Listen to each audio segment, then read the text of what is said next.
It was the night of March 8th, 2014. Malaysia Airlines flight MH370 took off from Kuala Lumpur, heading to Beijing. Everything was normal, until it disappeared. No Mayday call, no signal, just silence. In the hours that followed, radar screens went blank. The aircraft made a secret U-turn at midnight. Military radar picked up traces that civilians missed. Then came mysterious satellite handshakes that hinted it had flown for hours after vanishing. Now, after years of confusion, scientists believe they have pinpointed where the plane went down in the Indian Ocean. A modern jet disappeared without a trace. This is the story of flight MH370 and the ocean's final secret. Number 2. Flight and crew snapshot. Flight MH370 was a Boeing 777-200ER, one of the most reliable planes in the world. It was flown by Captain Zahari Ahmad Shah, an experienced pilot with more than 18,000 flying hours. His co-pilot was Fariq Abdul Hamid, who was still in training but highly capable. The route was simple, from Kuala Lumpur to Beijing. Weather was clear, and the plane had extra fuel for safety. Everything about the flight was routine, until something changed. Number 3. The timeline to disappearance. 12:42 a.m. MH370 takes off from Kuala Lumpur. The first leg of the flight is calm. Air traffic control hands it over to Ho Chi Minh City in Vietnam. 1:09 a.m. The plane's transponder automatically reports its position. 1:19 a.m. The pilot says, "Good night, Malaysian 370. It is the last voice contact. 1:21 a.m. The plane disappears from civilian radar screens. No distress signal, no technical warning, nothing but silence. Number 4. The silence and delayed alarm. Controllers in Vietnam try to reach the plane again and again. No answer. They assume it is a communication problem. In Kuala Lumpur, officials wait too long before reporting it missing. The Aeronautical Rescue Coordination Center is not alerted right away. When the news breaks, it shocks the world. A large commercial plane has vanished. The search begins at dawn. Number 5. The military radar shock. While civilian radars had lost the plane, the Malaysian military still had it on their radar for nearly 1 more hour. They discovered that MH370 made a sharp U-turn over the South China Sea.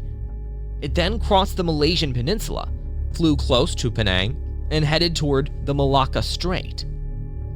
The last radar contact came at 2:22 a.m. over the Indian Ocean. This was a surprise.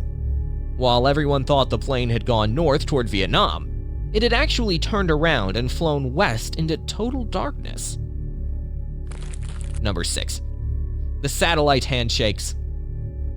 Even after all radio communication stopped, one part of the aircraft kept working quietly. Its communication system continued sending tiny signals called handshakes to a satellite run by a company named Inmarsat. These handshakes came roughly every hour. When experts studied them, they noticed something unusual. The timing and frequency showed that the plane had continued flying for about 6 more hours after it disappeared from radar. The path marched a curve stretching deep into the southern Indian Ocean. The final signal came at 8:19 a.m.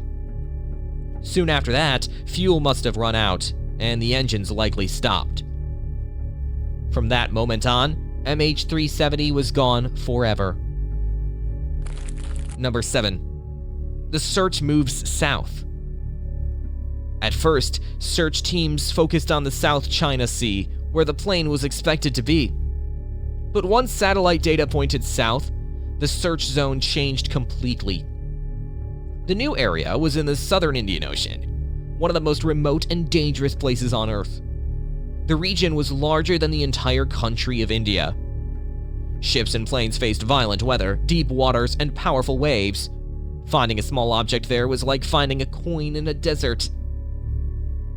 Number 8. Debris in the flaperon. In July 2015, after more than a year, the first piece of debris appeared. It was part of the plane's right wing, called the flaperon, found on Reunion Island near Africa. Experts confirmed it belonged to MH370. Over the next few years, more pieces washed up along the coasts of Madagascar, Mozambique, and Tanzania. The flaperon was found in a retracted position. This means it was not prepared for a soft landing. Experts believe the plane hit the ocean at very high speed and broke apart instantly. It was not a controlled crash. It was sudden and violent. Number 9. Why no wreck yet? Between 2014 and 2018, international teams scanned the ocean floor across 120,000 square kilometers, spending almost $160 million US. Still, they found no main wreckage. The sea floor there is extremely uneven, with deep trenches and high ridges. Currents move quickly and scatter debris over huge distances. Even with advanced sonar, finding a plane under such conditions is nearly impossible. Experts believe the main wreck may still be lying somewhere deep, untouched since 2014. Number 10. Leading theories. Hijacking or sabotage. One of the leading ideas is that someone deliberately changed the plane's route. The sharp U-turn and the manual shutdown of the transponder suggest human action. But who and why remain mysteries. No terrorist group claimed responsibility, and no passengers or crew had clear motives. Investigators also examined the captain's home flight simulator, but nothing proved wrongdoing. This theory raises more questions than answers. Electrical failure or fire. Another possibility is a sudden technical failure. A fire or electrical problem could have knocked out systems and communications. If the crew was overcome by smoke or lack of oxygen, the autopilot might have continued flying the aircraft until it ran out of fuel. Cabin decompression. Some experts think there was a rapid decompression. If cabin pressure dropped suddenly, everyone could have fallen unconscious in minutes.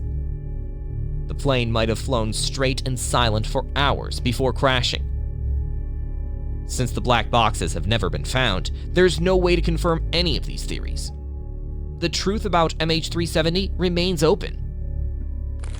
Number 11. The new pinpoint and search restart. After years of silence, hope has returned. In December 2024, the Malaysian government agreed to a new search operation with the deep-sea exploration company Ocean Infinity. The deal is called No Find, No Fee. This means the company will only get paid if they find the wreck. The reward is $70 million US. In February 2025, Malaysia confirmed the contract, and Ocean Infinity's vessel set sail. By April 2025, bad seasonal weather forced the mission to pause. The search will continue later this year. This time, new tools are being used. The team is applying WSPR technology, which stands for Weak Signal Propagation Radar. It tracks tiny radio signal changes caused by aircraft movements. By combining WSPR data with new seabed maps, experts have narrowed the possible crash area to around 15,000 square kilometers.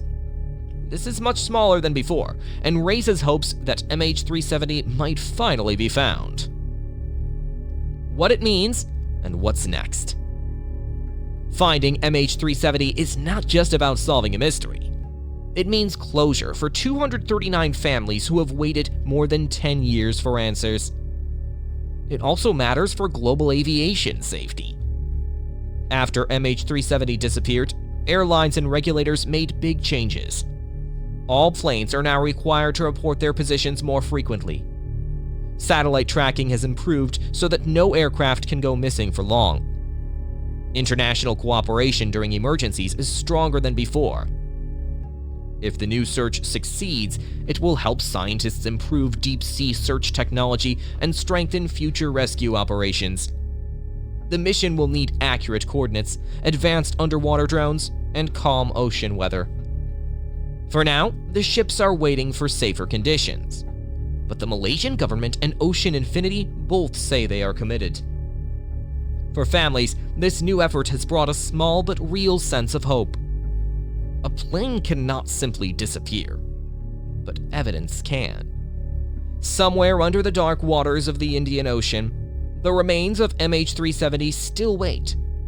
Inside those black boxes lies the truth about what happened on that quiet March night. Until they are found, MH370 will remain one of the greatest mysteries in aviation history. It is not only about technology or failure. It is about people, families, and the human need for answers. The search is not over, and it must continue.